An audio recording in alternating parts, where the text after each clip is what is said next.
The day Ronan Ashcroft rode through the gate with his new wife, every man on the ranch stopped working. They expected someone like him, lean, hard, built for this land. What they saw instead was a woman who filled the wagon seat with her full, rounded frame, her hands folded quietly in her lap, her eyes taking in the ranch like she was memorizing it. Someone in the back of the crowd laughed under his breath. Someone else muttered something that didn't need to be repeated. Ronan heard it. He said nothing, and neither did Maeve. But she heard it too. If you've ever been judged before anyone knew your name, stay with this story until the end. Like this video and drop your city in the comments. I want to see how far this story travels. The wagon rolled through the gate of Ashcroft Ranch on a Tuesday morning in late October, when the Montana sky was the color of old pewter, and the wind had already started carrying the kind of cold that settled into your joints and didn't leave until April. The cottonwoods along the fence line had gone bare. The mud in the yard was half frozen, ridged, and uneven under the wheels. It wasn't the kind of morning that welcomed anybody. Ronan Ashcroft sat straight on the driver's bench the way he always did, shoulders squared, jaw set, not a wasted movement about him. He was 41 years old and looked it in the way men who work outdoors look their age, which is to say he looked capable rather than worn.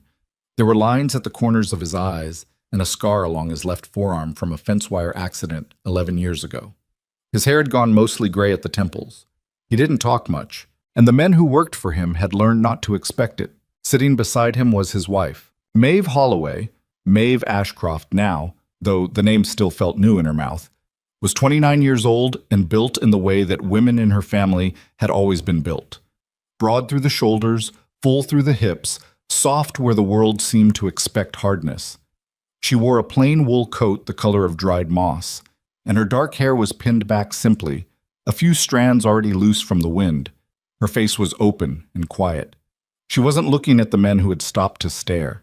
She was looking at the ranch itself. She was counting things, the number of outbuildings, the way the barn doors hung. One of them listed slightly to the left, the hinge worn, a pile of lumber that had been stacked against the far fence and left there long enough that the bottom boards had gone dark with moisture. 2 horses in the near pasture, a water trough with a film of ice across it that hadn't been broken yet this morning. She was cataloging all of it without appearing to, the way a person does when they've learned that the most useful information usually comes before anyone knows you're paying attention. The wagon stopped. Ronan climbed down first and came around to her side, offering his hand. She took it, not because she couldn't manage on her own, but because it was the decent thing to let a man do, and she had no interest in making this first morning more complicated than it needed to be. She stepped down onto the frozen mud and stood up straight. That was when she heard it. It came from somewhere near the bunkhouse. A low sound, half laugh, half exhale, the kind of noise a man makes when he's trying not to say something outright, but wants the men standing next to him to know what he's thinking. She didn't turn her head. She didn't change her expression. She simply adjusted her coat, picked up the small bag she'd been carrying on her lap for the past 4 hours, and waited. Ronan turned in the direction of the sound with a look that didn't require words. The men near the bunkhouse found other things to do with their eyes. "Come on," he said to her, and walked toward the house. She followed him, and as she walked, she kept counting. Judd. The main house was a long, low building made of squared timber that had been added onto twice over the years, so that it ran in a slightly uneven L shape with a covered porch along the front. Inside, it smelled like wood smoke and old coffee, and the particular kind of dust that accumulates in rooms nobody spends enough time in. There were elk antlers above the fireplace, a coat rack near the door with 3 jackets on it, a table that seated 8, though from the look of the chairs, only 2 of them got used regularly. A woman named Petra, who handled the housekeeping and had done so for the past 9 years, showed Maeve through the rooms with the efficiency of someone who expected not to be asked to repeat herself. She was a small woman somewhere in her 60s, with iron gray hair and the expressionless courtesy of someone who had learned to form no opinions about the people who came and went. "Kitchen's through there," Petra said, pointing. "Root cellar off the back porch. Ronan takes his coffee black. He eats at 6, noon, and 6. The men eat in the cookhouse. That's the long building past the barn. Tom Delaney does their cooking, has done for 7 years." "Is Tom well?" Maeve asked. Petra paused. It was a small pause, barely a beat. "Well enough," she said, and moved on. Maeve noted the pause. She noted it the way she noted the lopsided barn door and the weathered lumber, as information she didn't have a use for yet. That afternoon, while Ronan was out walking the property with his foreman, Maeve explored the house on her own. She opened cupboards and closed them. She checked the root cellar. Good depth, relatively dry, but the shelves were less than half stocked for the time of year.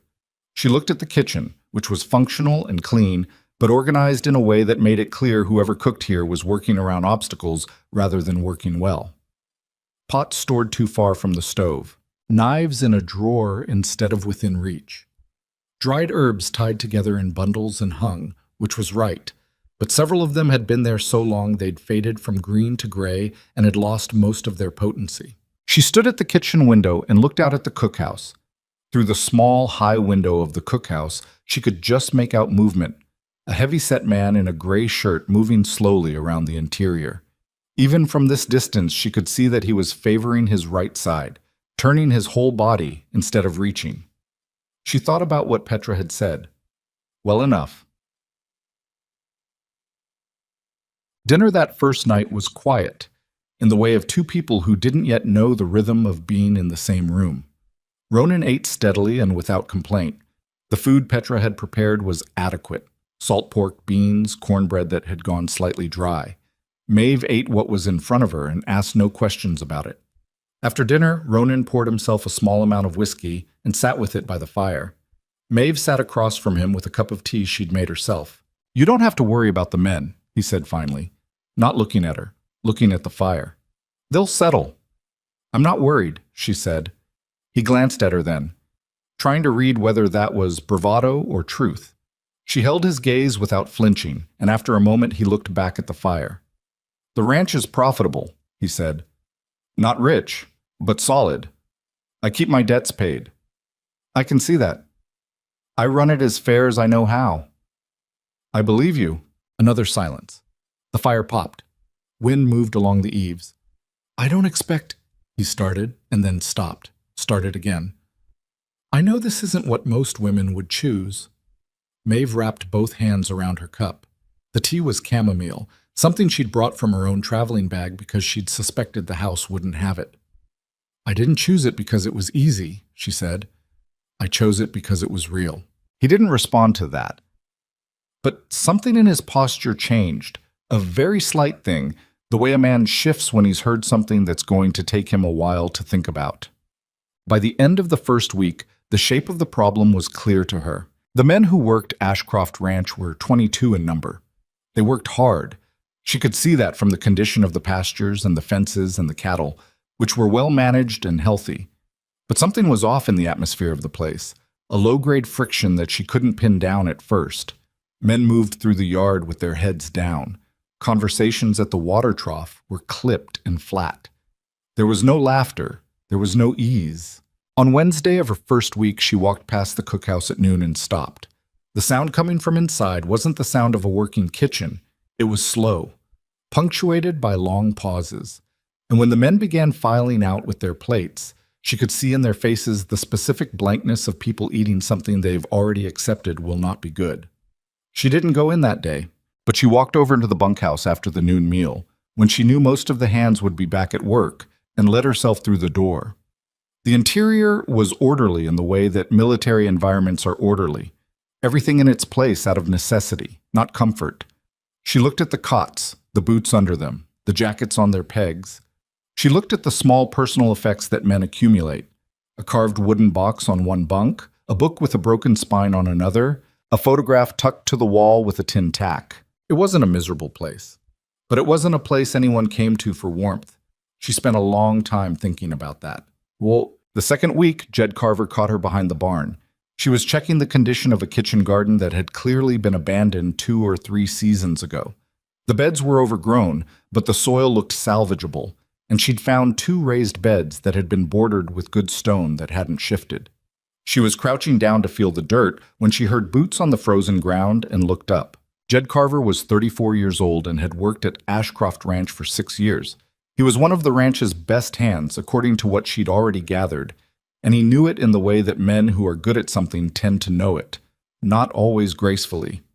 He had sandy hair and a permanently sunburned nose and the kind of easy, wide-shouldered build that the frontier seemed to produce. He stopped when he saw her.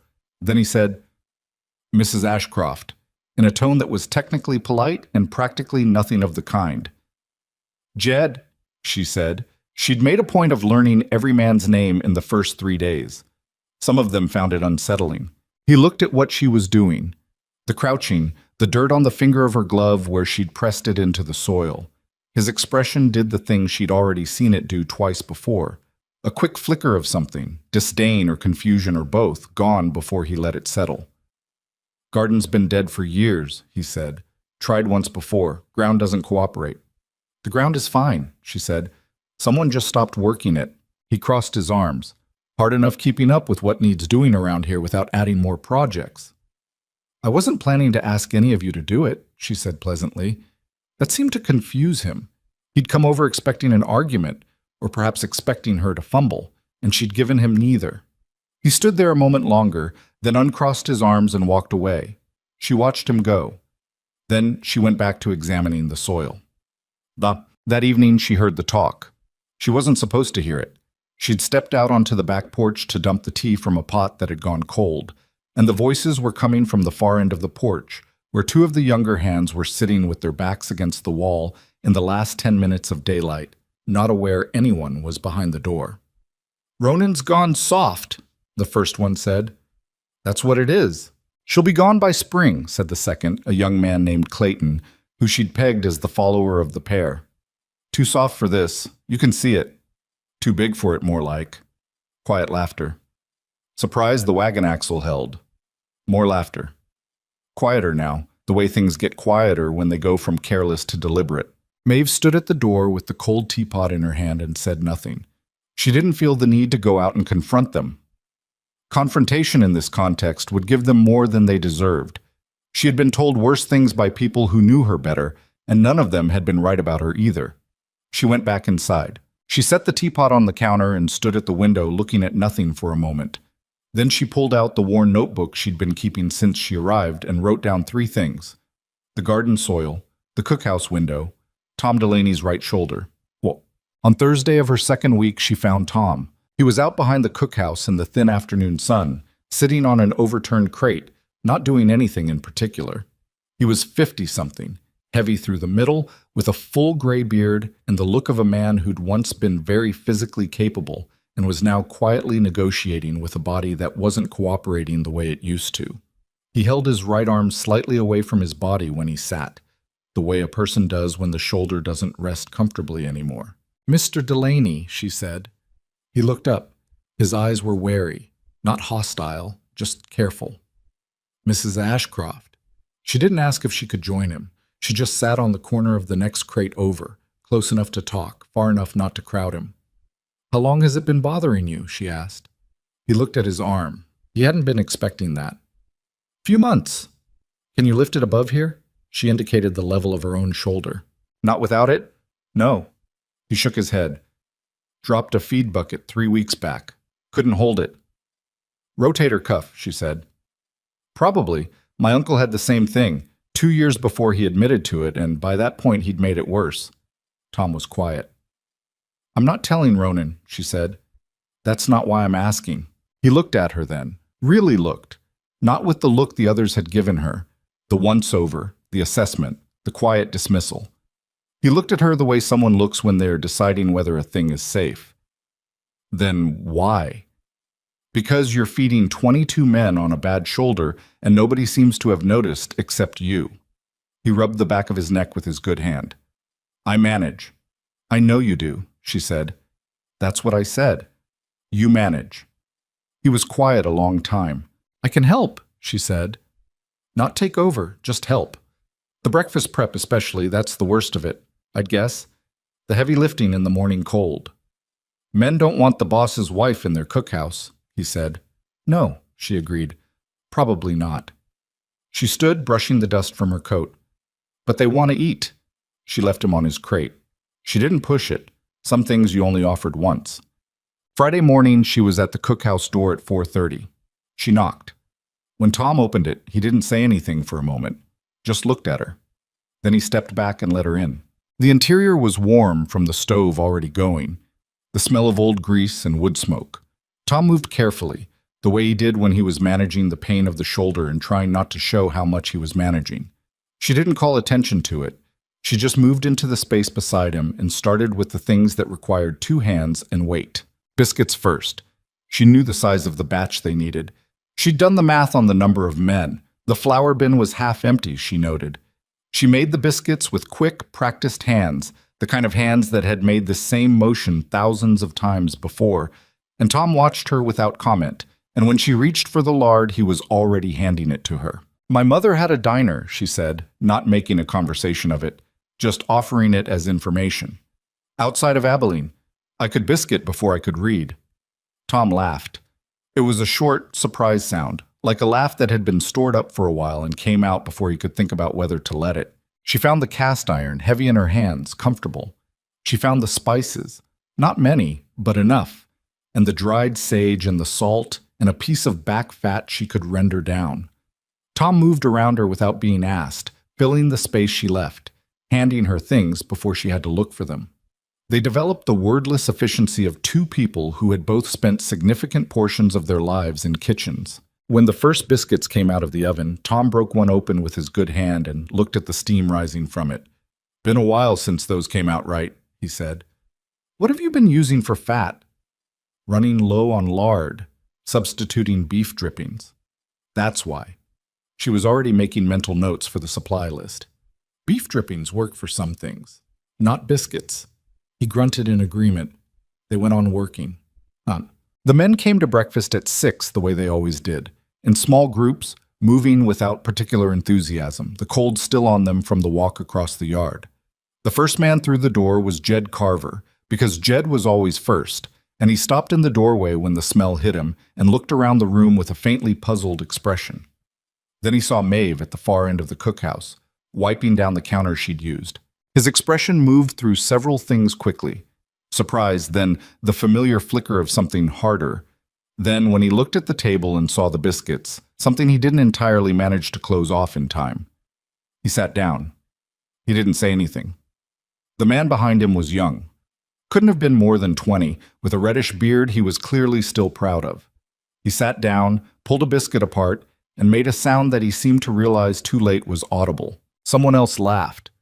The tension in the room, which had been the texture of that place for weeks, shifted slightly. Maeve set the gravy on the table, real gravy, built from the drippings properly, seasoned the way it was supposed to be, and stepped back. "Tom did the meat," she said, because it was true and because it mattered. Tom across the room looked at her. He didn't say anything, but he stood a little straighter. By the time Maeve carried Ronan's breakfast to the main house, it was nearly 7. He was already at the table with a cup of coffee and the account ledger, which she'd noticed he opened every morning the way some men opened a newspaper, out of habit, to take the temperature of something. She set the plate in front of him. He looked at it, he looked at her. "This is different," he said. "Helped Tom with some prep this morning." He picked up his fork, ate a bite of the eggs, ate half a biscuit. He didn't speak for a moment. "Tom let you in the cookhouse?" "He did." Something moved across Ronan's face, not quite surprise, not quite not surprise. He looked back at his plate. "Tom doesn't let anyone in his cookhouse." "He's hurting," she said simply. "His right shoulder. He needed a hand, so I gave him one." Oh, Ronan set his fork down. He looked at her the way he'd looked at her that first night, the same trying to read expression. "How'd you know? About the shoulder?" "I watched him," she said. "You can tell a lot about what someone's carrying by watching how they move." He held her gaze for a long moment. That's, he started. "That's a useful thing to know," he said, which was not what he'd started to say. She could tell it wasn't. She poured his coffee and left him to his ledger. Ipamit po, ijasman ka. The walk back across the yard was cold. The wind had picked up from the north, carrying that particular Montana sharpness that felt less like cold and more like something with an opinion. Maeve pulled her coat tighter and walked steadily, not rushing, her boots finding the solid ground between the frozen ruts. From the bunkhouse she heard voices, the sounds of men getting ready to go out to work, the low rumble of conversation, a chair scraping. Normal sounds. She'd been listening to the sounds of this place for 2 weeks, cataloging them, and these were different from the ones she'd been hearing. They were louder, more overlap. Someone had said something that made someone else laugh, and it hadn't died immediately the way laughter tended to do here. She stopped just outside the cookhouse and listened. It might be nothing. One good breakfast didn't fix anything. She knew that better than anyone. But it wasn't nothing either. She took out her notebook and added a line. Supply list, lard, check the flour, ask Tom about dried beans. Then she walked back to the house and started thinking about what to do about the garden. That night, after Ronan had gone to bed, Maeve sat at the kitchen table by the light of the oil lamp and wrote 2 letters. One was to her sister in Abilene. The other was to a seed supplier she'd found in the address book of a farming almanac she'd located on the shelf in Ronan's study.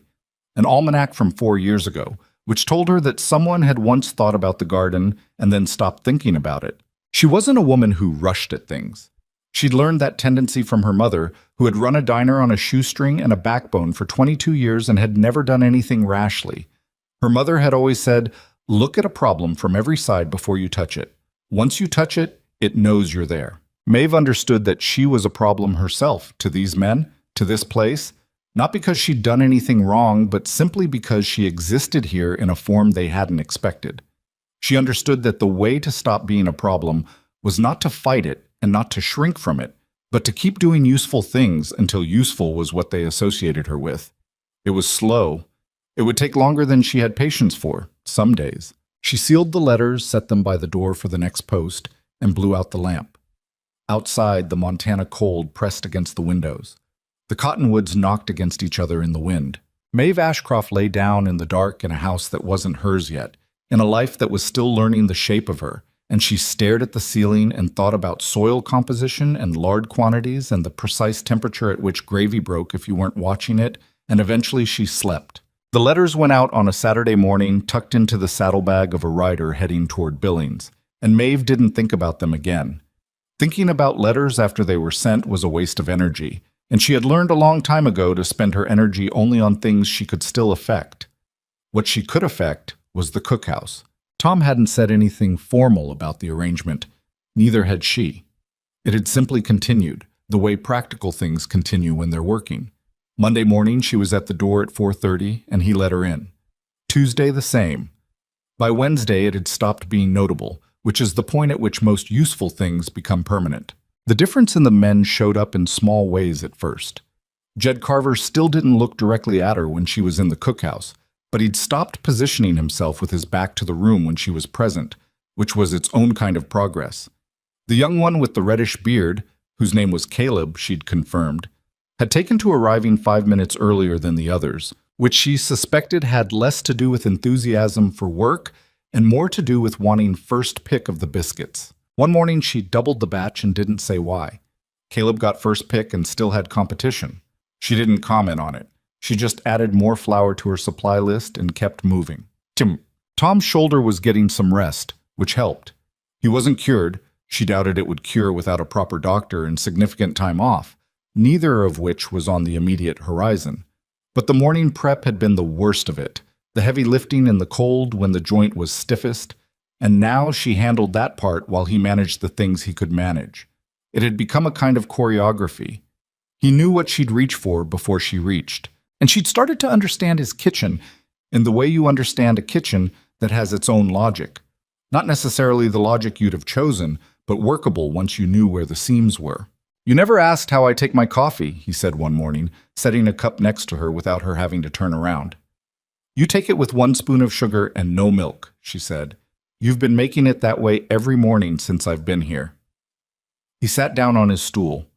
He always sat for the first 15 minutes of prep, getting the shoulder warmed up before he put any weight on it. You pay attention to everything, don't you? She considered the biscuit dough in front of her. My mother used to say that attention was free. Same with everybody, so the only thing that makes it different is whether you use it. Tom turned his cup in his hands.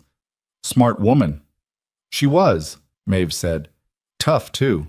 Tougher than she needed to be some years. What'd she do? Ran a diner. Outside of Abilene. Small place, about 12 seats, nothing fancy.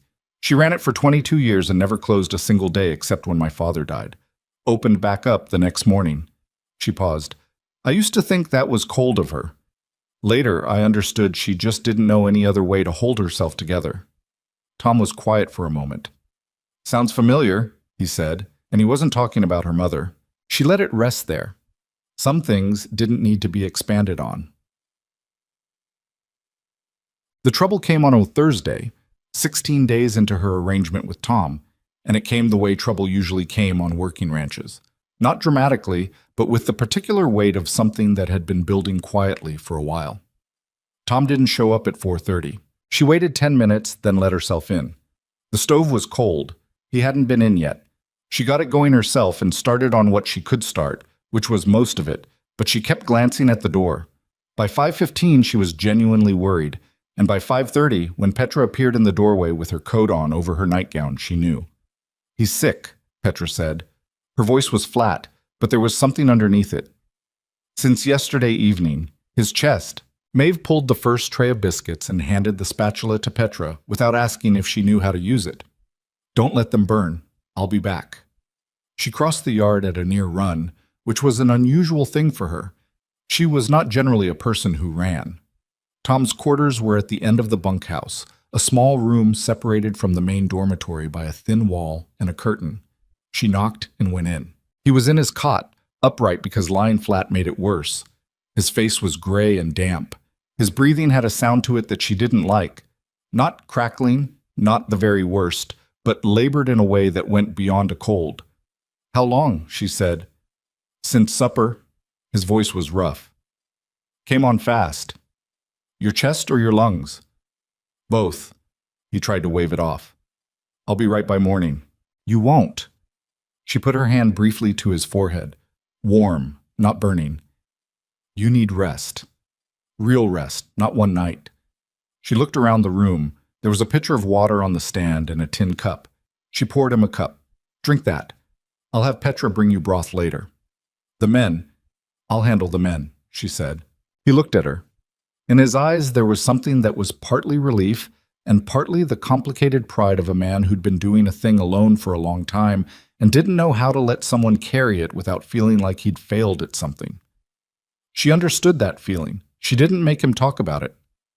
The beans are already soaked, he said. From last night. Good. Clayton doesn't like beans. Clayton can eat beans or go hungry, she said, and Tom laughed, which turned into a cough, and she waited until it finished. Go, he said, before the biscuits burn. She went. The biscuits were fine. Petra had held the line admirably, though she'd gone slightly pale from the proximity to something she clearly felt was beyond her jurisdiction. Maeve thanked her, took over, and had the breakfast on the table at 6:04, which was 4 minutes late, which she noted internally and resolved to correct. The men filed in and stopped. Tom wasn't there. They all noticed. Jed Carver's eyes moved to the spot where Tom usually stood, then to Maeve behind the serving counter, then to the food, then back to Maeve. Where's Tom? He said. Sick, she said. He'll be resting for a few days.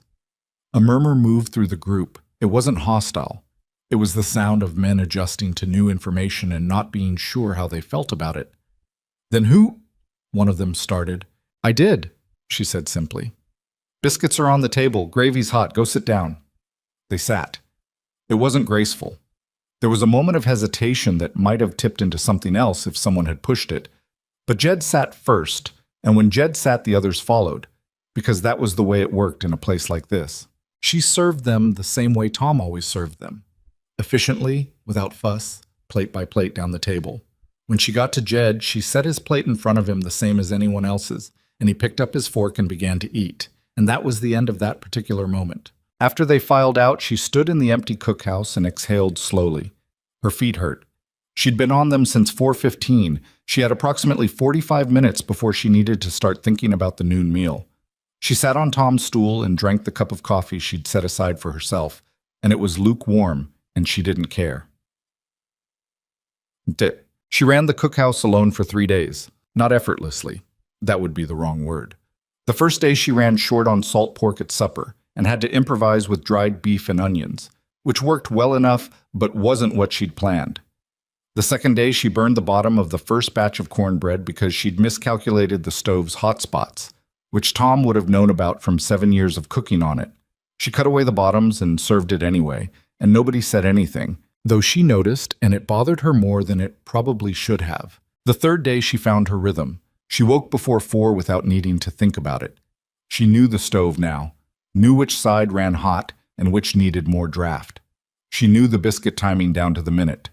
She knew that Jed liked his eggs cooked hard and Caleb liked his soft, and that the older hand named Emmett, who barely said 20 words a day, would eat anything you put in front of him as long as there was enough of it, which she respected as a philosophy. On the third morning, she made something that wasn't on any usual rotation, a beef and vegetable stew that had been simmering since 5 in the morning, thick and dark, with long-cooked onion and the last of the dried herbs from Tom's bundles that still had any life left in them. She'd found a small sack of dried chilies in the back of the dry goods shelf and added 2 of them for depth, not heat. When the men sat down and she set the pot on the table, there was a different quality to the room. Not loud, just different. The kind of different that shows up when people taste something that isn't what they expected and don't have a prepared response for it. Caleb looked up from his bowl and said, to no one in particular, "What is this?" "Beef stew," she said. "It's not the same as Tom's." "No," she agreed. "It's not." He went back to eating. Then after a moment, "It's better." The word landed in the room and sat there. Nobody argued with it. Nobody agreed out loud either. But she noticed that Emmett, who never asked for seconds, extended his bowl in her direction without speaking, and she ladled more into it, and he nodded once, and that was its own kind of agreement. Jed found her that afternoon. She was hauling water to the kitchen garden, the one behind the barn, the abandoned beds with the good stone borders, because she'd decided she was done waiting on the letter from the seed supplier and was going to start amending the soil herself in the meantime. It was work she could have asked someone to help with. She hadn't asked. She heard him coming and didn't stop what she was doing. "You don't have to do that," he said. "I know." He stopped a few feet away, hands in his coat pockets. She could feel him trying to find the right entry point into whatever it was he'd come to say, and she let him find it at his own pace. "The stew was good," he said finally. She set down the bucket and looked at him. "I know that too." The corner of his mouth moved. Not quite a smile. Jed Carver was not a man who smiled easily, but the closest thing to it she'd seen from him. "You're not much for being told things." "I'm told things all the time," she said. "I just don't always need to be." He looked at the garden beds, at the water bucket, at her hands, which were dirty and red from the cold. "You're going to replant this?" "Yes, in November." "I'm amending the soil now. I'll plant in spring.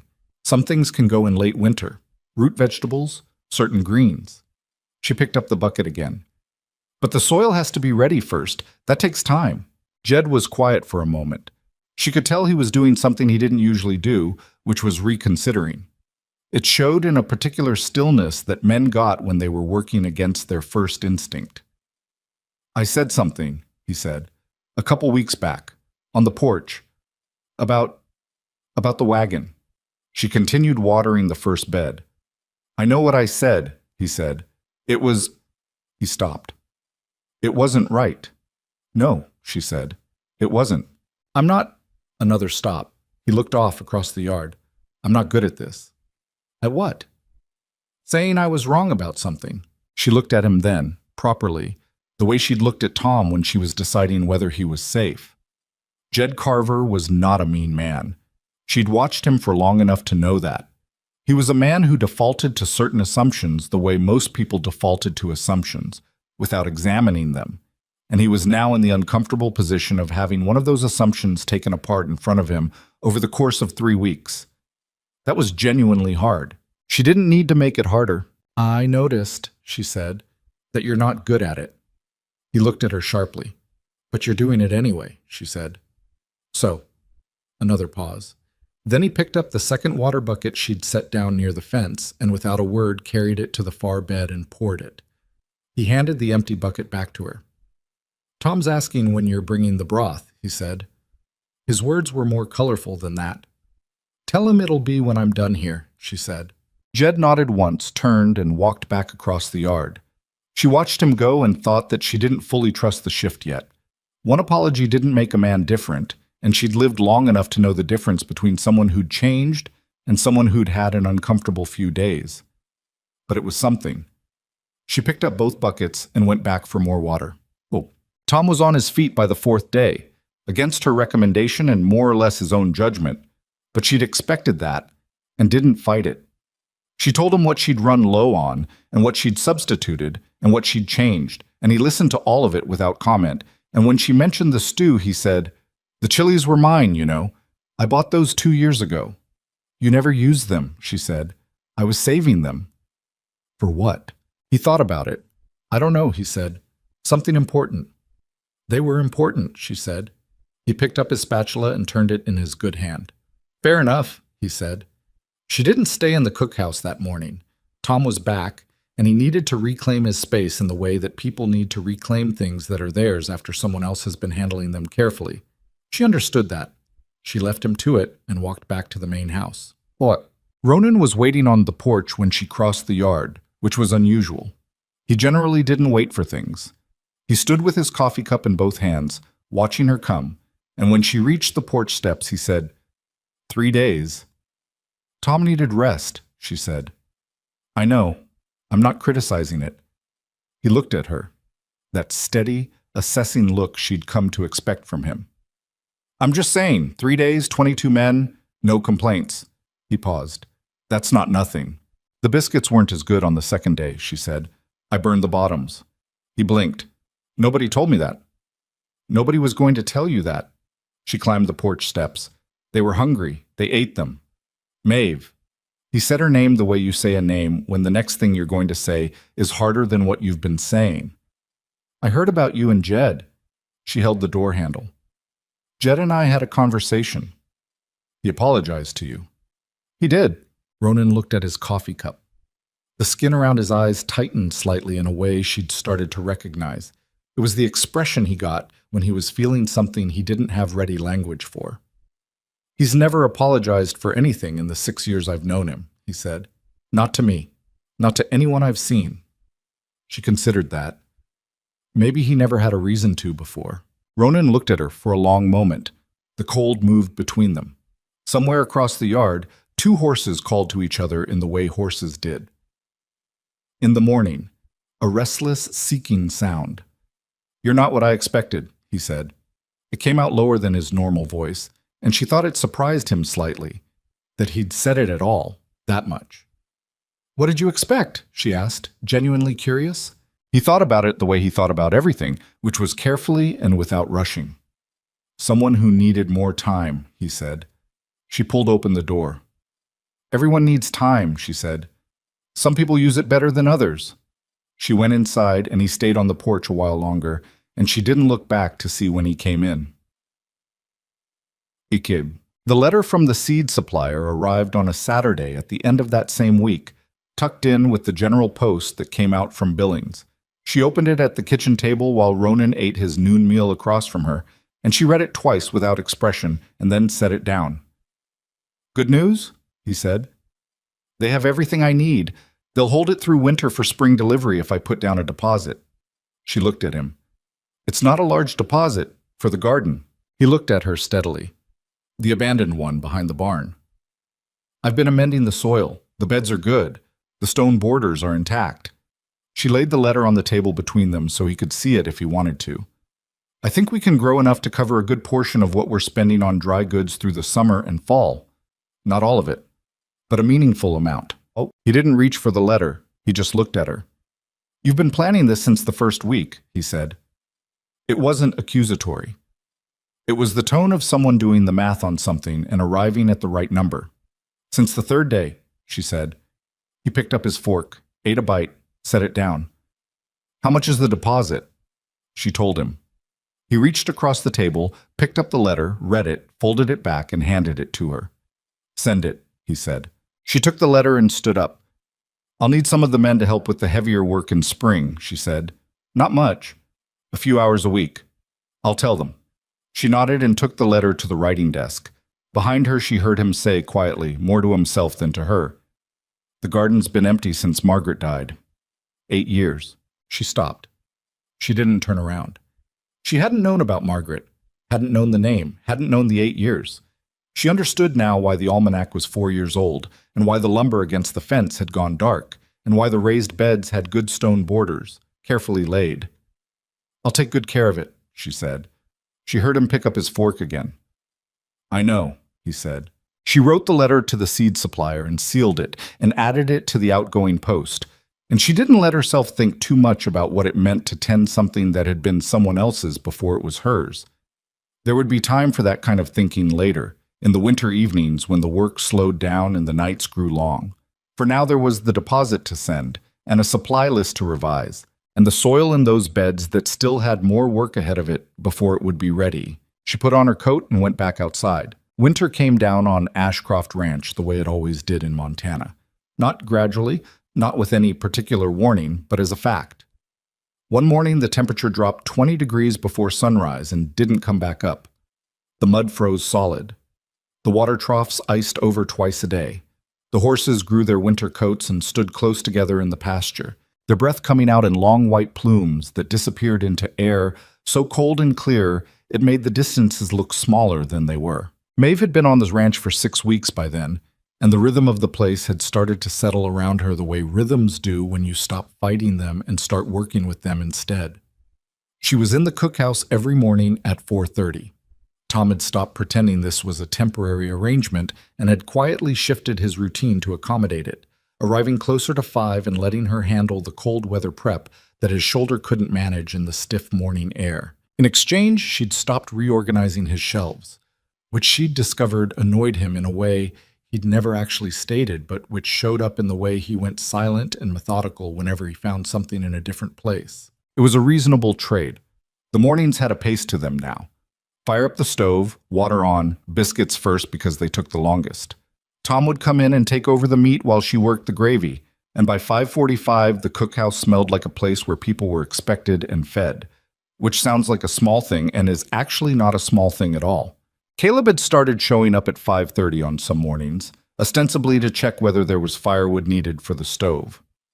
There was never firewood needed. Tom kept the wood box full out of the same habit that kept everything in its place. But Maeve set a cup of coffee on the counter for him without comment, and he drank it leaning against the wall, not quite in the way of anything. And they didn't speak much. And it worked. The first indication of the problem came from an unexpected direction. Ronan came back from Billings on a Thursday in early December with the supply order, which he'd been making in person because the regular freight arrangement had broken down when the freighter's horse went lame. He unloaded the wagon himself, which he always did, and Maeve helped him carry the dry goods into the root cellar, checking items against her list as they went. She got to the bottom of the list and stopped. "The lard," she said. "They were short." He set down a sack of flour. "I got half of what you asked for. Said they'd have the rest by January." She looked at the half order of lard. Then she looked at the flour she'd already assessed, the beans, the salt, the sugar. She did the math quickly, the way she'd learned to do in her mother's diner, where running short on something midweek meant someone went without. "We'll make it work," she said, but she was already adjusting numbers in her head, and some of them weren't adjusting the way she wanted. "How tight?" Ronan asked. He was watching her face. "By February, we'll be compensating on most things." She kept her voice level. "It's manageable, but if anything else comes up short, it gets harder." It got harder in January. The freighter made the delivery, but it was lighter than expected. Weather had damaged a portion of the load somewhere between Billings and the ranch, and what arrived was roughly 60% of what had been ordered. Ronan stood in the root cellar with Maeve and the depleted shelves, and neither of them spoke for a long moment. "I'll go back to Billings," he said. "The roads are iced through. You said so yourself." "I'll manage." "And the cost of a second emergency run," she said not unkindly, "on top of the replacement order in January." She looked at the shelves. "It'll hit the operating margin." He knew it would. She could tell by the set of his jaw, that particular tightening that she'd come to recognize as the expression he made when the ledger wasn't going to balance, and he was deciding how to respond to that. "What do you want to do?" he asked. And she noticed, not for the first time but with more weight than usual, that he said, "What do you want to do?" and not "what should I do" or "what do you think?" He asked her as a person with standing in the matter, and she didn't take that for granted. She looked at the shelves for another long moment. "Let me think on it," she said. She thought on it for 2 days, which meant she was quieter than usual, and Ronan gave her room to be quiet. And Tom noticed but said nothing because Tom had learned that her quiet was working quiet and not the other kind. On the third morning, she came into the cookhouse before 4, and when Tom arrived at 5, she had a piece of paper on the counter with figures written on it. He looked at it. "That's the food budget. What's left of it," she said. "And this," she pointed to the second column, "is what I think we can produce ourselves if we start now. Not from the garden, that's spring, but other things." She pulled the paper toward her. "Tom, what do you know about root cellaring?" "Enough. There's a secondary cellar space off the east wall of the barn that's been used for equipment storage. The temperature in there, I checked it this morning, it stays between 32 and 40 degrees. It's not being used for anything we can't move." He looked at her. "You want to convert it?" "I want to store things in it. Turnips, carrots, potatoes.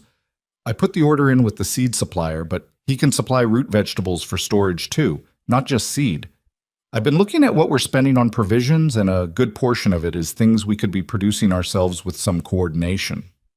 "Some coordination," Tom repeated, in the tone of a man who understood that this phrase was doing a lot of work.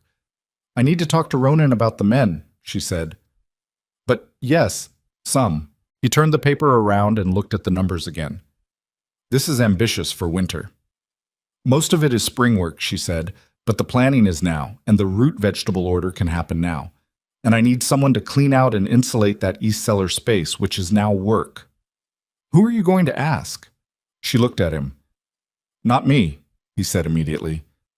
"My shoulder is not you," she agreed. "I was going to ask Jed." Tom went still for a moment. Then he picked up his coffee cup and drank from it thoughtfully. "Huh," he said. "Is that a problem?" "No," he said slowly. "No, I don't think it is." He looked almost amused, which on Tom's face was a subtle thing. 4 weeks ago, I'd have said different. 4 weeks ago, you'd have been right, she said. Things change. Bob, Jed's response to the proposal was not immediate enthusiasm. She found him at the water trough in the late morning, breaking the ice with the back of a hatchet, the way he did every day at this time. She waited until he'd finished and then told him what she had in mind: the east cellar, the insulation, the storage plan. He listened without interrupting. When she finished, he set the hatchet on the fence post and looked at the barn. "That's a full day's work. At least. Moving that equipment, sealing the gaps, getting the temperature right." "I know." "In the middle of the regular rotation." "Ronan would have to adjust the schedule," she said. "I haven't talked to him yet. I wanted to talk to you first." That surprised him slightly. She could see it. "Why me?" "Because the men follow your lead," she said directly, because there wasn't a good reason to be indirect about it. "If you think it's worth doing, they'll work at it. If you think it's a waste of time, it'll be a waste of time regardless of what I or Ronan say about it." He looked at her. The wind was doing something persistent across the yard, the kind of wind that got under your collar regardless of how well you'd buttoned it. He seemed to be thinking about something, not the cellar specifically, but something larger, something he was deciding whether to say. "My wife," he said finally, and then stopped. He started again. "I had a wife. 3 years back. She died in childbirth." His voice was flat, not because he was unaffected, but because he'd had 3 years of practice making it flat. "Before she died, she kept talking about having a proper kitchen garden. Kept saying we'd get to it. We never got to it." Maeve didn't say anything. She waited. I wasn't kind about it," he said. "About the garden idea. I thought it was extra work for not much return." He picked up the hatchet from the fence post and turned it in his hands. "I've thought about that a fair amount since." "Jed," she said. He looked up. "I'm not asking you to fix anything you didn't do back then," she said. "I'm asking you to help fix the food supply situation on this ranch before February gets hard. That's all this is." He looked at her for a long moment. The flatness in his eyes shifted, not to anything soft exactly, but to something that had more room in it. He put the hatchet in his belt. "I'll talk to Emmett and Caleb tonight," he said. "We can start on the cellar Saturday, if Ronan clears the schedule." "Thank you," she said. He nodded once and walked away. She exhaled slowly into the cold air and watched her breath dissolve. The meeting with Ronan happened that evening, after supper, when the house had settled and the fire was the main source of both light and warmth. She laid out the plan on the kitchen table. The paper with the figures, the notes she'd made about the east cellar, the letter she'd already drafted to the supplier about root vegetables for winter storage. Ronan read through it slowly. He was a careful reader. He didn't skim things, didn't nod his way through without taking it in. She'd noticed this early and respected it. When he finished, he set the papers down and looked at her across the table. "The men," he said. "You've already talked to Jed." "I wanted to know if it was feasible before I brought it to you," she said.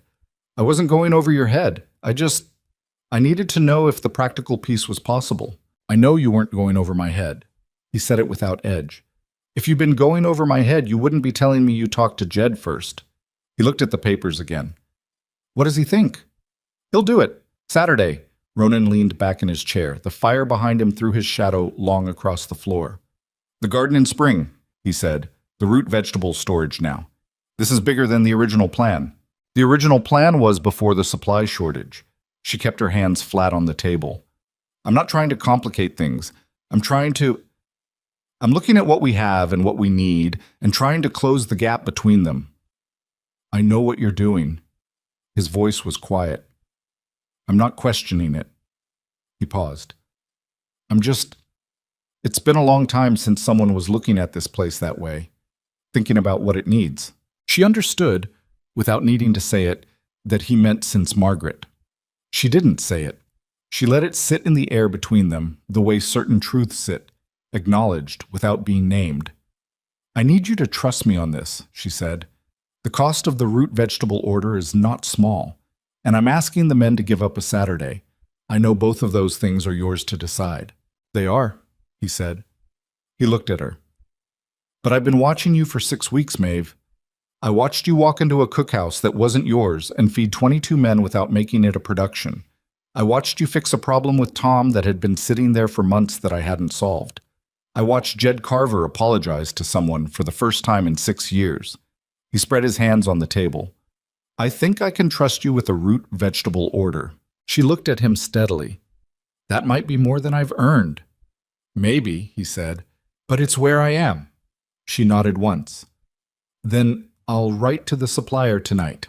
Well, Saturday came, and Jed was as good as his word. He had Emmett and Caleb at the East Cellar by 7 in the morning, and 2 other hands, brothers named Drew and Patton Hale, had apparently volunteered without being asked, which Jed accepted without making anything of it. They moved the stored equipment in 3 hours, which was fast.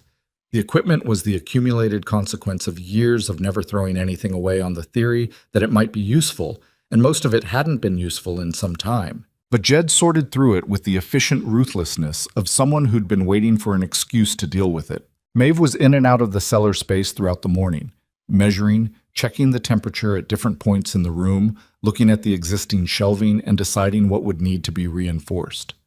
She'd sourced insulating material from the barn, old horse blankets that were past their useful life for horses, packed against the north wall, where the cold came through hardest. At noon, she went back to the cookhouse and made lunch for the working crew.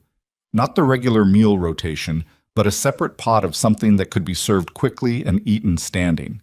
She'd made a large batch of bean soup in the morning and left it on low heat, and she ladled it into tin cups and brought it over on a tray with bread she'd baked the day before. Jed looked at the tray, then at her. "You didn't have to do that." "Men work better when they're warm," she said. He took a cup. Drew Hale took 2 immediately and then looked embarrassed about it. Maeve handed the tray to Emmett, who distributed the rest without ceremony. They ate standing in the doorway of the cellar space, looking out at the frozen yard.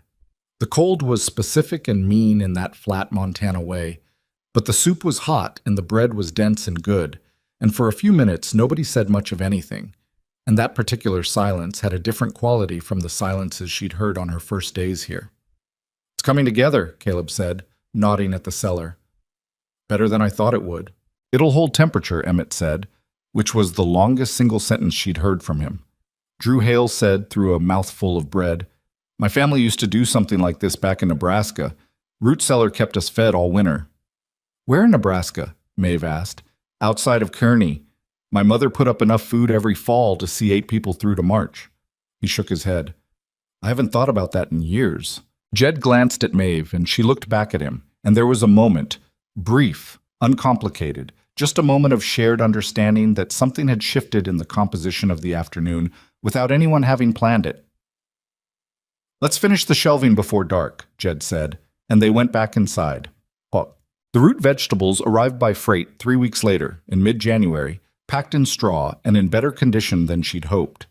She and Tom sorted them together, the potatoes in the cooler part of the cellar, the turnips and parsnips on the upper shelves, the carrots buried in sand in the wooden boxes she'd had Caleb build. It was 3 hours of cold, deliberate work, and when it was done, Tom stood at the door of the cellar and looked at the full shelves and said, That's the most I've seen in there in 8 years. 8 years is a long time to run short, she said. Ronan wasn't much for planning ahead on the domestic side, Tom said, not unkindly. He's a good rancher.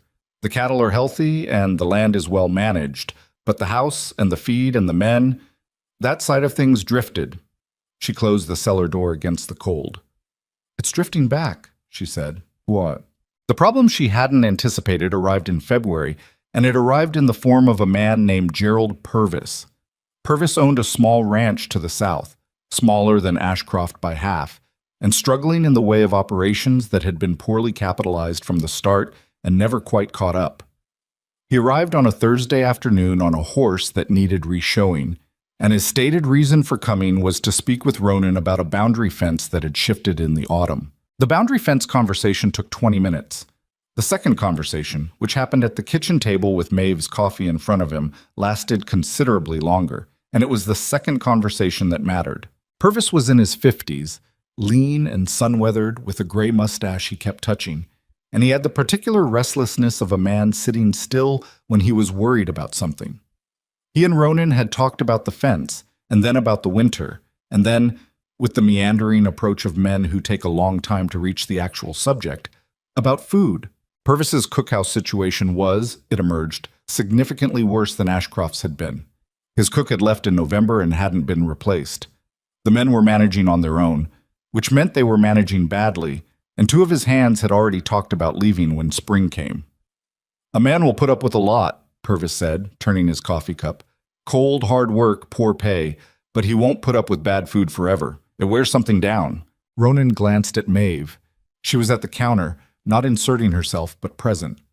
The smell of what's been coming out of your cookhouse, Purvis said. We've been catching it when the wind's right.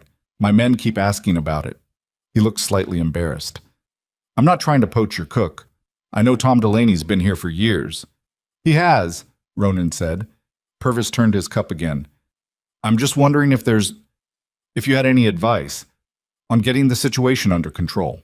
Ronan looked at Maeve again, more directly this time. She set down the cloth she'd been using to dry a pot and came to the table. What are you working with? She said to Purvis. In terms of supplies, he told her. It was about what she'd expected.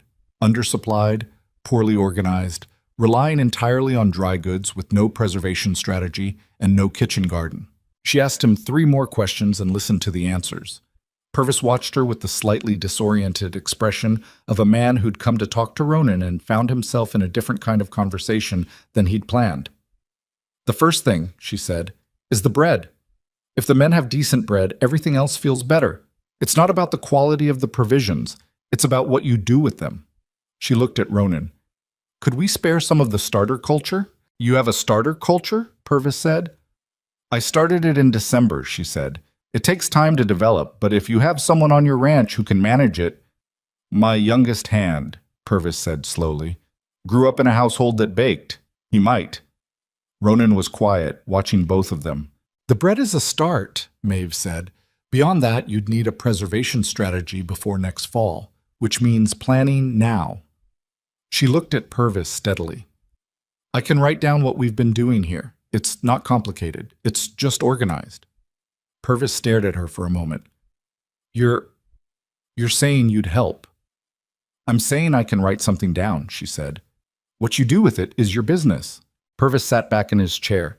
He looked at Ronan with an expression that was too complicated to be just one thing. "You've got a good one here," he said. Ronan looked at Maeve. "I know," he said. She went back to the counter and picked up the cloth again and didn't say anything.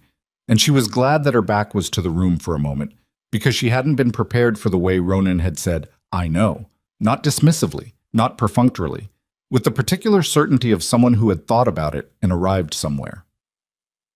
That night she wrote 2 pages of notes for Purvis by lamplight, practical, specific, organized by season and by resource. How to manage dry goods for 20 men over a Montana winter. What to prioritize in the root cellar. How to build a bread routine around a starter culture, and why consistency mattered more than skill at the beginning. She wrote it in the same plain way her mother had written things down. Her mother, who'd kept a notebook behind the diner counter for 22 years, full of handwritten recipes and supply notes, and the irregular measurements of a woman who'd learned to cook by feel and then had to translate that into something another person could follow. She thought about her mother while she wrote. She thought about the diner, 12 seats and a counter, the smell of coffee that had been on since 4 in the morning, and the sound of the highway outside, and the particular light that came through the window at 7 a.m. in Texas in the summer, that wide, flat gold light. She thought about the men who'd come in off the road and sat at that counter and eaten breakfast and looked, for 20 minutes or half an hour, like people who had somewhere to be and someone who was expecting them. She folded the notes and set them on the table for Purvis, who was staying the night in the spare room before heading back in the morning. Then she blew out the lamp and sat for a moment in the dark before she went to bed. The ranch was quiet around her, the cold pressed at the windows. Somewhere in the barn, a horse shifted and settled. Somewhere across the yard, 22 men were sleeping in the bunkhouse, where the temperature had held all winter because the insulation was good and the stove was reliable and the food had been enough. Not lavish, enough. Which was what enough meant. She went to bed, and she didn't lie awake long. Purvis left on a Friday morning with the 2 pages of notes folded into his coat pocket and a small jar of sourdough starter wrapped in cloth and packed into his saddlebag. He shook Ronan's hand at the gate and then turned to Maeve, who was standing on the porch, and he touched the brim of his hat with a directness that was different from courtesy. It was the gesture of a man acknowledging something he hadn't expected to acknowledge when he'd ridden in 2 days earlier. She nodded back. He turned his horse and rode south, and the sound of the hooves on the frozen ground faded into the general quiet of a Montana February morning. Ronan stood at the gate a moment longer before turning back toward the house. "He'll lose that starter culture inside a week," he said, not unkindly, just stating it. "Probably," Maeve said, "but the notes will stay, and he'll remember the idea of it. Ideas don't feed men." "No," she agreed, "but they're where feeding men starts." He looked at her with that expression she knew by now, the one that meant he'd heard something worth keeping. He didn't say anything else. He went into his ledger, and she went into her morning, and the day began. March arrived with the particular unreliability of early Montana spring. 3 days of warmth that made you believe in something, followed by a week of weather that took it back with interest. The snow on the upper slopes came down twice in the first 2 weeks, and Ronan lost 4 days of planned fence work to conditions that made it not worth the risk. The men were restless in the way that men who work outdoors get restless when they're kept in, not difficult exactly, but with a low-grade friction that showed up in small arguments about small things and a general sharpening of tempers. Maeve watched this and did what she'd learned to do when the atmosphere on the ranch tightened. She fed them better. Not more. The supplies were calibrated to what they had, but better. She spent more time on things that took time, the long-cooked things, the things that required attention. A slow-braised beef with onion and dried herbs that had been on the stove since before dawn. Cornbread that she'd experimented with until the texture was right, denser than what she'd been making, moister, with a crust that cracked properly. Coffee that she made stronger than the usual rotation, because March warranted it. Tom noticed what she was doing. He didn't comment on it directly. He just started coming in earlier on the cold mornings, which meant he was cold less often, which meant his shoulder was better managed, which meant the quality of the meat improved because he could work it the way he wanted to. "You're medicating them," Tom said one morning, watching her stir the pot. "I'm feeding them," she said. "It's the same thing some days." "Yes," she said. "It is." He picked up his coffee. Your mother figure that out, or did you? She thought about it. Both, she said. She figured it out first. I figured out why. 1. The garden work began in the last week of March, when the ground had thawed enough to be workable in the top few inches. Maeve was out there every morning that weather allowed, starting before the breakfast rush and going back after, working the beds with a fork and adding the compost she'd been building through the winter in 2 bins behind the cookhouse. Kitchen scraps, ash from the stove, old straw from the barn. Tom had thought the composting was excessive when she'd started it in December. By February, he was contributing to it without being asked. The first morning she was in the garden, Caleb found her there at 7 in the morning while she was turning the second bed. Jed said you'd be out here, he said. She kept working. Jed was right. He said I should ask if you needed help. She looked up at him. He had a slightly self-conscious expression, the kind a 20-year-old wears when he's done something because an older man told him to and isn't sure yet whether it was the right call. Did Jed suggest that, she said, or are you offering? He shifted his weight. Both, he said, after a moment.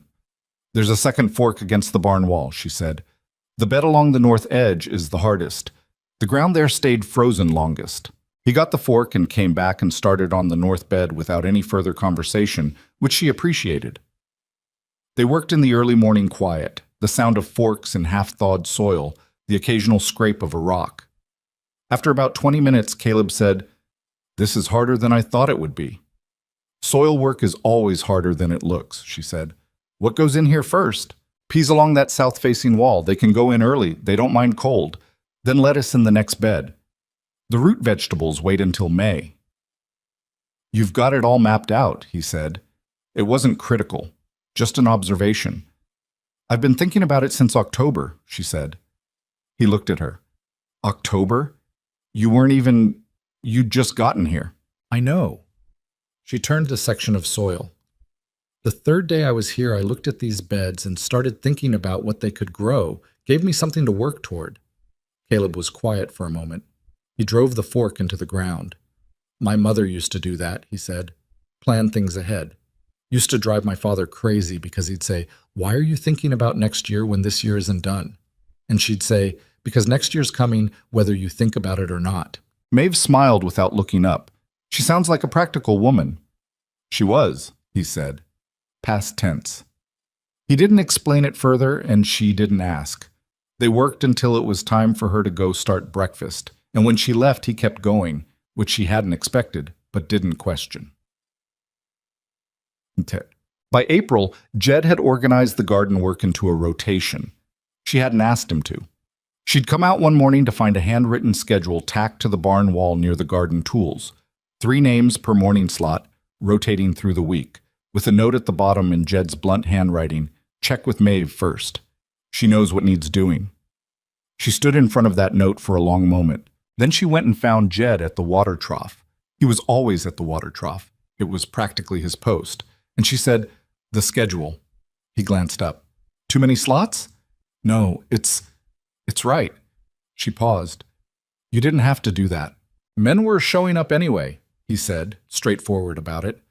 "Some mornings, 2 or 3 of them out there, and no coordination. Made more sense to organize it." He shrugged, a small motion. "Besides, Emmett wanted to be on the list, and if I didn't put him on it myself, he'd have just started showing up every day." "Emmett's been good out there," she said. "Emmett's good at anything where he doesn't have to talk," Jed said, which describes most physical work, so it works out for everyone. She laughed.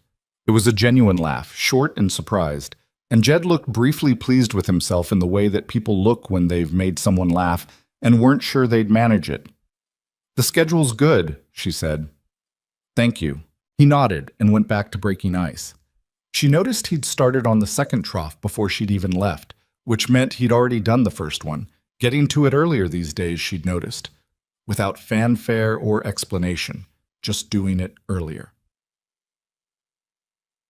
The shift in the ranch's atmosphere was harder to point to than a single event. It was more like the change in a room's temperature. You didn't catch it happening, you just found yourself at some point noticing that it was different from what it had been. The cookhouse, which had been a place men went to fill a biological requirement, had become something else. Not a social hall. It wasn't that. The men weren't suddenly gregarious or changed in their fundamental natures. But the mornings had a different quality. There was more talk at the table, not always about anything particular. Weather, cattle, the state of the south fence. But talk that went back and forth, that occasionally made someone laugh, that indicated people who were eating a meal together rather than people who happened to be in the same room at the same time while eating. Ronan noticed it before he said anything about it. She knew he'd noticed because she'd watched him stand in the doorway of the cookhouse one morning for a full minute, coffee in hand, looking at the room with an expression that was trying to identify what had changed and not quite arriving at it through analysis. He mentioned it to her on a Sunday evening in early April. They'd taken to sitting at the kitchen table after supper on Sundays. Not formally, not by arrangement, but it had become the shape of Sunday evenings, the two of them with coffee, the ranch quiet around them. "The men are different," he said. She wrapped her hands around her cup. "How do you mean?" "Less friction." He thought about it. "In 6 years, I've averaged 1 or 2 serious arguments a week between the hands. Since January, I've had one, and that was Caleb and Drew over a card game, which doesn't count." She didn't say anything because she didn't want to make too much of it. "The garden helps," he said, "giving them something to work on together that isn't cattle, something they can see changing." He turned his cup. "And the food. It's—" He shook his head slightly. "I've been trying to figure out how to say this without sounding like I'm making it too simple." "Say it the way it is," she said. "They look forward to eating," he said. "The men. That sounds small. But on a working ranch in February, having something to look forward to is not small." She thought about the diner. She thought about the men who'd come in off the highway with that particular flatness that long-haul driving put in your face, and the way it changed, not dramatically, not into something cinematic, just softened slightly over the course of a meal, became more like a person and less like someone in transit. "No," she said, "it's not small." He looked at her across the table. The lamp between them was turned low because she'd been reading before supper and hadn't turned it back up. It made the kitchen smaller than it was, warmer feeling. "Can I ask you something?" he said. "You can ask me anything," she said. "Where did you learn to do that? The cooking? Yes. But the other part, the seeing what people need before they know they need it." She considered the question seriously, the way it deserved. "My mother's diner," she said. "But not just from watching her cook." She looked at her cup. "There was a man who used to come in every Tuesday morning, middle-aged, drove a truck for a freight company. He always ordered the same thing, eggs, toast, coffee, nothing special, and he always sat at the same stool at the counter. She paused. "My mother always had the coffee poured before he sat down. She never made a thing of it. He never commented on it. But there was something about watching that, how much it mattered to him, that someone had noticed what he needed before he asked, that I never forgot." Ronan was watching her. "He wasn't an important man," she said. "He wasn't anybody's idea of somebody who mattered. He was a tired man who drove a truck and ate breakfast at a small diner on Tuesday mornings. But my mother made him feel like the coffee was waiting because he was worth waiting for." She looked up. "That's all I'm doing here, making the coffee wait." Ronan was quiet for a long time. The fire settled in the stove. Wind moved along the eaves, that same persistent Montana wind that had been there since the first day she'd arrived and that she'd stopped noticing somewhere around February. "Margaret would have liked you," he said finally. It was the first time he'd said her name to Maeve directly. Not in passing, not in reference to the garden, but to her face, with intent. "Tell me about her," Maeve said. He looked slightly surprised. Then something in him settled, not opened exactly, because Ronan Ashcroft was not a man who opened easily or fully, but shifted to a place that allowed a different kind of conversation. "She was from Kentucky originally, he said. Came out here with her brother who had some idea about ranching that didn't work out. The brother left after 2 years. She stayed." He turned his coffee cup. "She was stubborn, not in a difficult way, in the way of people who've decided what they think is right and don't see much reason to change it unless given a compelling argument." He paused. "She had this garden because she said she wasn't going to live somewhere that didn't have something green coming up in spring. That was her argument. I didn't have a counter to it." "It's a good argument," Maeve said. "It is."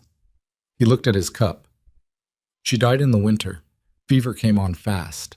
Tom was the one who sat with her toward the end because I couldn't. He stopped, pressed his lips together. I was in the room. I just couldn't be the one sitting with her.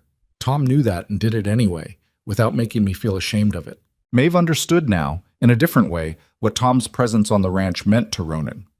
Why the cookhouse was Tom's in a way that went beyond employment.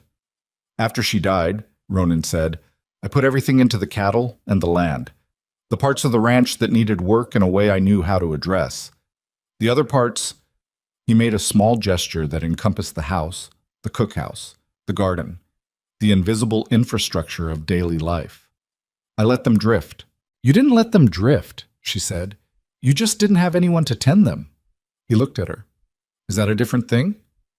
Yes, she said. It is.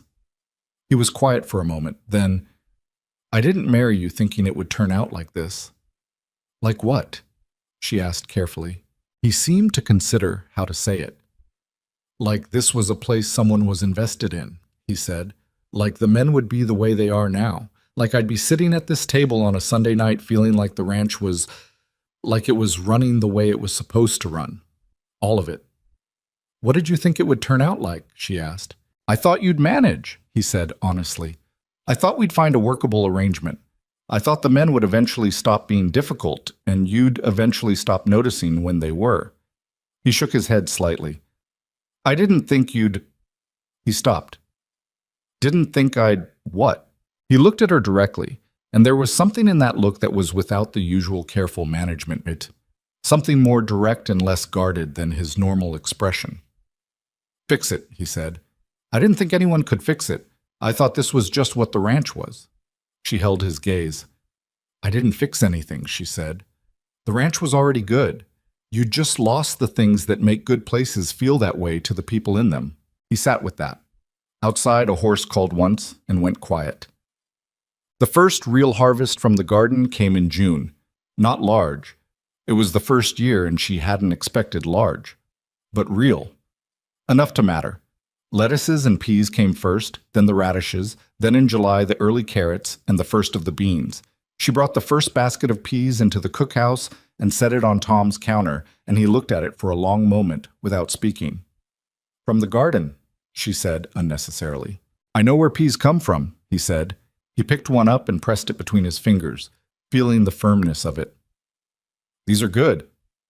The soil's better than I thought it would be, she said. Give me 2 seasons and I'll have it right. He shelled a few peas and ate them raw, which was the best way to assess them, and chewed thoughtfully. Margaret grew snap peas, he said. Different variety. These are better. It was a small thing to say. It was also a significant thing to say, and they both knew it, and neither of them made too much of it. She left him to the peas and went back to the garden, where Emmett was methodically staking the bean plants with the focused patience he brought to all physical tasks. He turned out to be a surprisingly careful gardener, attentive to detail in a way that his general quietness didn't obviously suggest. Beans are coming in strong, he said when she approached, which for Emmett was approximately a speech. Another 2 weeks, she said, looking at them. He nodded. He drove another stake with a practiced motion. Drew wants to know if we can grow corn. Drew wants to grow corn, she said. Emmett's mouth moved in the direction of a smile. He's been asking me about it. Tell Drew we can try a small section next year, she said. We need to know the ranch's frost dates better before I commit to corn. Emmett nodded as if this were entirely reasonable, which it was. He drove another stake. Caleb's been reading about squash, he offered. Maeve looked at him. Has he? He's got a book. Don't know where he got it from. Emmett shrugged. He showed me. Talked about it for a while. She turned to look back at the garden beds. The whole of them, the neat rows, the different greens, the evidence of planning and work, and the particular kind of patience that could only come from deciding that something was going to be worth the trouble before you had any proof that it was.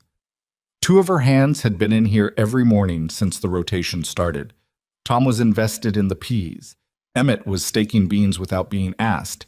Caleb was reading about squash. She hadn't planned any of that. She'd planned the soil and the seeds and the timing. The rest had happened because people Given a useful thing to put their hands to, generally put their hands to it. The evening that Ronan asked her about her mother was a Thursday in early July, when the days had finally gotten long and warm the way Montana days could get in summer. That specific sweetness of a short northern summer that felt earned in a way that seasons don't feel in warmer climates. They were on the front porch after supper, which had become its own kind of habit. Ronan with his coffee, Maeve with whatever she was working on, mending, correspondence, the ongoing notebook of ranch observations she'd never quite stopped keeping. The light was going late, 9 o'clock, and still some gold left in the western sky. "The cooking?" Ronan said, out of a comfortable silence. "Where did you actually learn to cook like that?" She looked up. "I told you. My mother's diner." "You told me she ran a diner," he said. "You didn't tell me how you learned from her." She set down her mending. "I started helping when I was 7, she said. Washing dishes first, then prep work. She let me try things when the diner was quiet, said the only way to learn cooking was to make mistakes where nobody could see them." She paused. "I burned a lot of things at 10 o'clock on Tuesday mornings when there were no customers." "What did she do when you burned things?" "Told me why and made me do it again." Maeve looked at the western light. She wasn't soft about it. She'd say that the stove doesn't care about your feelings, and neither does a customer who's hungry. You either learn or you don't. "And you learned." "I burned a lot of things first," she said. "That's the actual answer." He was quiet for a moment. "Is she still there? In Abilene?" "She died 4 years ago," Maeve said. "She ran the diner until 3 months before the end, and then handed the keys to the woman who'd been her waitress for 15 years. Never spent a day wondering if she should have done something different with her life." She looked at her hands. "I used to think that was too simple. Just being content with what you had. I was younger then." "And now?" She looked out at the ranch yard, the barn, the outbuildings, the cookhouse where the lamp still burned because Tom was finishing the last of the cleanup, the garden beds just visible past the far fence, the dark line of mountains beyond all of it. "Now, I think it was the most complicated thing about her," she said. "Figuring out what you actually have and choosing it. That's not simple." Ronan looked at her profile for a long moment. She was aware of the look without turning toward it. "Maeve," he said. She turned. He wasn't a man who prefaced things. He didn't clear his throat or build toward what he wanted to say with smaller words. He just said it. "I'm glad you stayed." She held his gaze. "I wasn't going anywhere," she said. "I know," he said, "but I'm glad anyway." She looked back at the last of the evening light. Somewhere in the bunkhouse, someone laughed, an actual laugh, full and unstudied, and then a second voice joined it, and then the sound faded back into the regular evening sounds of the ranch settling toward night. She picked up her mending. Ronan drank his coffee. The light went out of the sky in increments, and neither of them moved to go inside for a long while. The second harvest came in August, and it was larger than the first, not dramatically. Maeve wasn't the kind of person who dealt in dramatic gestures, and the garden wasn't the kind of garden that delivered them. It was larger in the honest way that second-year efforts are larger than first-year efforts, because the soil was better understood, because the timing had been adjusted based on what the first season had taught, because the people tending it had gotten over their uncertainty and settled into a routine that worked. The bean yield was nearly double. The carrots came out straight and dense. Drew Hale, who had been angling for corn since Emmett had relayed the message in June, got a small section in the east corner and tended it with an attention that Maeve privately found touching. He checked it every morning before breakfast with the focused concern of a man who had decided something mattered to him and wasn't going to be embarrassed about it. The corn came in by mid-August, 8 ears from 6 plants, which by any objective measure was not impressive. Drew brought them to the cookhouse himself and set them on Tom's counter and stood back slightly as if presenting something he was both proud of and prepared to be told was nothing special. Tom looked at the ears, turned one over in his hands. "Husk looks good," he said. "I read that you're supposed to check the silk," Drew said. "Brown silk means it's ready." "It is," Tom confirmed. He set it down. "We'll do these tonight." Drew's expression did something complicated. The particular expression of a grown man trying not to look like a kid who'd been told his project was worth something. He nodded, said, "All right then," and walked out. And Maeve watched him go and thought that this was the thing people almost always missed about feeding people. It was never entirely about the food. Gerald Purvis came back in September. He rode up on a horse that was in considerably better condition than the last time, reshod, well-fed, moving with the ease of an animal that had been cared for through the summer. He tied it at the post and came to the door of the main house, and when Maeve opened it, he reached into his coat and handed her a folded piece of paper. "My hand wanted me to give you that," he said. "The young one, the one who bakes." She unfolded it. It was a letter written in the careful, slightly stiff handwriting of someone who didn't write often and wanted to get it right. The young man's name was apparently Felix, and the letter said, in its careful way, that the sourdough starter had not died, that he'd kept it alive through a February cold snap by sleeping with it near his cot, which Maeve found both practical and genuinely touching, and that the bread had changed things at the Purvis Ranch in a way that was hard to explain to someone who hadn't been there before. "The men sit down for meals now," Felix had written. "Before they used to eat standing or walking around. Now they sit. I don't know if that's because of the bread or something else, but it started at the same time." She read it twice and folded it back. "He's a good hand," Purvis said. "Better than I gave him credit for." He paused. "A lot of things turned out better than I gave credit for." "Come in," she said. "I'll put coffee on." He came in. Ronan was in the study and came out when he heard the voice, and the two men sat at the kitchen table in the way they had 8 months ago, except that the tension that had been in Purvis that first time was mostly gone. He was still a worried man. She didn't think that was going to change. It seemed structural. But the specific worry about the ranch falling apart under him had receded. "Two of my hands who were talking about leaving in the spring are still there," he said, wrapping his hands around the cup Maeve set in front of him. "First time in 4 years, I haven't lost anyone over the winter." "The notes helped?" Ronan said. "The notes and the bread and the fact that Felix cares about doing it right." Purvis looked at Maeve. "I've had 2 other ranchers ask me who's running my kitchen. I told them the truths, that I'd gotten advice from Ashcroft Ranch. I hope that's all right." "It's fine," Maeve said. "Kendrick, over on the north side of the valley. He wanted to know if you'd be willing to talk to his cook. He's got a woman who does their cooking, been there 3 years, but she's been struggling with the supply situation and the preservation side." He looked at his cup. "I told him I'd ask. You can say no." Maeve looked at Ronan. Ronan looked back at her with an expression that said, "This is yours to decide." "Tell Kendrick's cook she's welcome to come here for a day," Maeve said. "I'll show her the root cellar and the garden setup. The rest she'll figure out on her own. She's been doing this 3 years. She doesn't need someone to run her kitchen for her. She just needs to see what's possible." Purvis nodded. He drank his coffee. "You know," he said after a pause, "I remember when Ronan sent out the word that he'd taken a wife. People talked." "I know," Ronan said, with a flatness in his voice that indicated the talking had reached him at the time. "Wasn't kind, some of what was said." Purvis looked at Maeve directly. "I'm not going to pretend I wasn't part of it. I had opinions that I didn't earn." "Most opinions aren't earned," Maeve said. "They're just formed. The question is whether you update them." Purvis held her gaze for a moment. Then something in his face that had been braced released slightly. "Fair enough," he said. Jed found her in the garden that same afternoon, which wasn't unusual anymore. Jed found her in the garden with some regularity because the garden was where she spent her afternoons when the weather was decent. And Jed had things to ask her with more frequency than he'd probably have predicted a year ago. But today, he wasn't there with a question. He stood at the edge of the beds with his hat in his hands, actually in his hands, not on his head, which was unusual for Jed, who generally wore his hat as a fixed feature of his existence.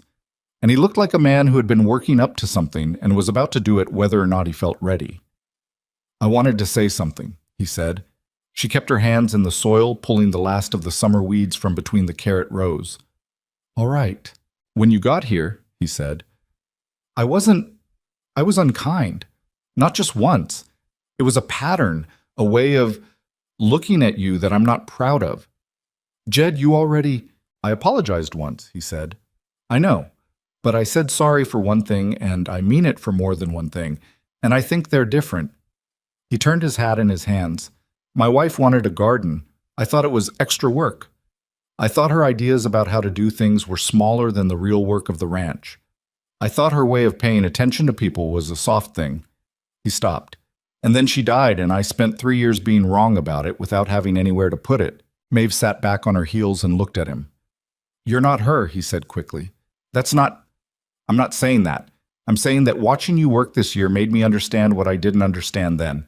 And I thought I owed you that much. To say it plain. She looked at this man, this complicated, not always graceful man, who had said cruel things on a porch in October, and then carried the memory of his dead wife through 6 years of frozen mornings and driven fence stakes and water troughs, and had not known what to do with any of it until something in the daily work of this past year had shaken it loose. You don't owe me anything, Jed, she said, but I'm glad you said it. He nodded. He put his hat back on. He seemed lighter, fractionally. The way a person seems when they've set something down, they've been carrying at an angle for too long. Caleb wants to put in a second corn section next year, he said, reverting to the practical with the speed of a man retreating to solid ground. I told him to ask you. Tell him yes, she said. But he has to manage it himself. I'll advise, but I'm not maintaining a second section. Jed almost smiled. I'll tell him. He'll agree and then panic about it. That's fine, she said.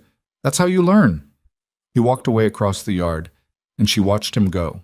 And she thought about what it cost a person to say a true thing out loud when the true thing didn't reflect well on who they'd been. It cost something real. Most people didn't do it. Jed had done it twice now, which in her estimation made him more decent than he probably knew. The autumn came, and with it the work of preserving the second harvest. The root vegetables into the east cellar, now running at full capacity with the improved shelving Caleb and Drew had built over the summer. The beans were dried and stored. The last of the herbs were bundled and hung in the cookhouse, this time in bundles that were properly labeled with small paper tags because Maeve had discovered midwinter that Tom's system of knowing where everything was lived entirely in Tom's head, which was fine until Tom was ill. Tom had accepted the labeling with minimal complaint, which meant he'd accepted it. The morning she sealed the last of the storage jars, preserves from the garden fruit, late-season tomatoes she'd tried on a small experimental row that had done better than expected, she stood in the root cellar and looked at the shelves. Full, not overflowing, but full, which was a different thing from what she'd seen when she arrived. Those half-empty shelves in October, with the gap where planning should have been. She stood there alone for a few minutes, in the cold and the dark, just looking. People who haven't run close to empty don't always understand what full shelves mean. They see provisions. Maeve saw time bought against a hard winter, time that meant the men would eat well and work well and stay, time that meant Tom's shoulder wouldn't be pushed past what it could bear, time that meant Ronan could make decisions about the cattle and the land without the low-grade anxiety of a ranch that was always slightly short of what it needed. Her mother had taught her that. The diner's pantry had to be full before her mother slept easily. Not from fear, from knowledge, from understanding that the margin between enough and not enough was where everything else happened. She closed the cellar door and went back to the house.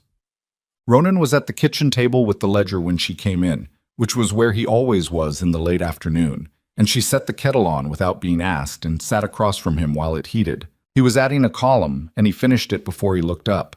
When he did, something in his expression was different from his usual careful composure. Not emotional, exactly. Ronan didn't do emotional in the way that some men did, openly and with noise.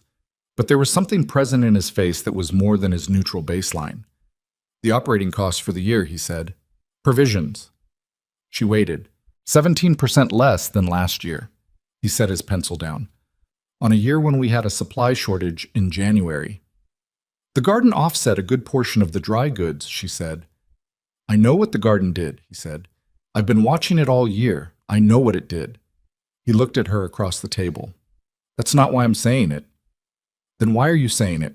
He seemed to be choosing his words with the same care he brought to the ledger. Not searching for them, but selecting among available options for the ones that were right. Because when you showed me the plan in January with the root vegetables and the east cellar, I told you I trusted you, and I did. But trusting someone before you know the outcome and trusting them after, those are different things. Yes, she said. They are. I trusted you because I'd watched you work for 3 months and I thought you were someone worth trusting. He turned the pencil in his fingers. I'm telling you now that I was right, and that being right about it. He stopped. It matters to me. That's all I'm saying. It matters more than I expected. The kettle came to a boil. She got up and made the tea, and when she set his cup in front of him, he looked at it and then at her and said more quietly, I don't say things like this well. You said it fine, she told him. Margaret used to say the same thing. He almost smiled. That I said things fine when I thought I hadn't. She sat back down. The kitchen was warm from the stove and the late afternoon light came through the west window at that particular September angle that made everything look considered, deliberate, like a thing that had been thought about and placed just so. Can I tell you something? She said. You can tell me anything. When I got here, she said, I heard what those men said on the porch. I heard all of it. And I want to be honest, it hurt. Not in a way that stopped me from doing anything, but it hurt. She looked at her cup. I'd been told versions of it my whole life, that I was too much, too heavy, too quiet, not the right shape for the thing that was in front of me. She paused. My mother was the same. Same build, same way of moving through a room, and she ran a diner for 22 years and fed 1,000 people and never once looked like what anyone expected her to look like and never once apologized for it. Ronan was very still. I came here thinking I would do what I knew how to do, she said. And if it wasn't enough, I'd figure out what else was needed. I wasn't trying to change anyone's mind. I don't have the patience for trying to change minds. I just did the work. The minds changed anyway, he said. They usually do, she said, when the work is real. He reached across the table and put his hand over hers. It was a simple gesture, unhurried, without any of the self-consciousness that might have made it awkward. His hand was rough and warm and stayed. Thank you, he said, for staying, for doing the work. She turned her hand over and held his back. Thank you for letting me. But the first snow of the new season came in October, which was early but not unheard of, and Maeve stood on the porch watching it come down, soft and deliberate, covering the garden bed she'd put to rest the week before, layering white over the mounded soil where the root vegetables had been lifted, drifting against the stone borders she'd cleared and remounded with compost for next spring. From the cookhouse came the smell of something long cooked. Tom had a beef and root vegetable stew on the fire, the first real winter stew of the season, and the smoke from the cookhouse chimney went straight up in the still air before the snow flattened it sideways. Across the yard, Jed and Emmett were coming in from the east pasture, heads down against the snow, moving with the particular efficiency of men who'd done this particular walk 1,000 times and didn't need to think about it. Caleb was behind them, saying something that made Jed turn his head, and even from the porch she could see Jed's response, that almost smile she'd come to recognize. She thought about the morning she'd arrived, the wagon rolling through the gate, the sound from near the bunkhouse, that laugh, half exhaled, not even bothering to be discreet, the way she'd walked across the frozen yard and kept counting things, kept cataloging what she saw, kept doing what her mother had taught her to do when she walked into a new place. Look at what's there before you decide what's missing. What had been there was a good ranch that had gone inward, good land, good cattle, good men who'd lost the thread of something and hadn't known how to find it. Not broken, just contracted, pulled into itself against the cold, against the losses, against the years of managing without the things that made managing feel like something more than just getting through. She hadn't fixed it. She wanted to be clear about that, at least in her own mind, because clarity mattered, and the truth was that you didn't fix people and you didn't fix places. You made conditions where the things that were already there had room to work. You made the coffee wait. You made the bread right.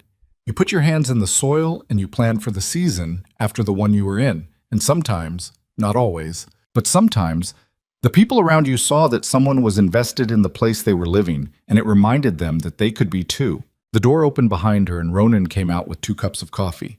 He handed her one without a word and stood beside her looking at the snow. They stood there for a while. The snow kept coming down, quiet and without hurry. The smoke from the cookhouse rose and flattened. Jed and Emmett and Caleb crossed the yard and pushed into the bunkhouse, and the door closed behind them with the solid sound of a well-fitted frame. "Tom says the stew needs another hour," Ronan said. "Tell Tom I know," she said. "I told him 4 hours this morning." "He knows you told him." Ronan drank his coffee. "He just wanted me to relay it. He wanted you to come out here and tell me so he wouldn't have to admit he was checking on it." Ronan looked at her. "Tom always checks," she said. "He just doesn't like to be seen checking." Ronan looked back at the yard. A small smile moved across his face, the real kind, the one that didn't appear often and meant more for it. "You know every person on this ranch," he said. "Not everything," she said, "but enough." "How do you do that?" She thought about it honestly, the way her mother had always answered honest questions. Not with false modesty, and not with more than the truth required. "I pay attention," she said, "and I don't decide what I'm going to see before I look." He was quiet for a moment. The snow came down around them. "My mother used to say," Maeve continued, "that most people walk into a room and immediately start looking for the things that confirm what they already thought. They're not really looking, they're checking." She turned her cup in her hands. She said real looking was harder. It required not knowing yet, staying in the not knowing long enough to actually see. "You were doing that when you got here," he said. "On the wagon. I watched you look at the ranch." "I was counting things," she said. "I know. I didn't know what you were doing, but I knew you were doing something." He paused. I remember thinking, this woman is going to surprise me." "Were you right?" He looked at her. In the gray October light, with the snow coming down around them and the smell of the stew drifting across the yard, and the solid sounds of the ranch settling into the first winter of its new self, he looked at her with the full, unguarded look of a man who had been honest with himself about something and was not retreating from it. "Yes," he said. "I was." She looked back at the yard. The snow was thickening now, covering the garden, covering the path between the house and the cookhouse and the bunkhouse, smoothing over the ruts and the differences in the ground until everything was the same, even white. But underneath it, she knew what was underneath it. The amended soil, the stone borders, the root systems of the things she'd planted that were dormant now and would come back in spring. The full shelves in the east cellar. The sourdough starter on Tom's counter that had been going since December and would keep going. The rotation schedule tacked to the barn wall in Jed's blunt handwriting. The 2 pages of notes in Gerald Purvis's coat pocket. The letter from Felix about men who had started sitting down for meals. None of it was visible from the porch. None of it was the kind of thing that showed up easily or announced itself. It was just there, solid and patient and real, the way the things that matter usually are. Not loud about it, not making demands, just present and persistent and doing what they were built to do. She finished her coffee. Ronan finished his. The snow kept falling over Ashcroft Ranch, and inside the cookhouse, Tom was watching the stew. And in the bunkhouse, the men were talking in that new way they had. With ease, with the low rumble of people who had found a reason to be in the same place. And out here, on the porch of a house that had become a home without anyone marking the exact moment it happened, 2 people stood in the quiet and let the winter come.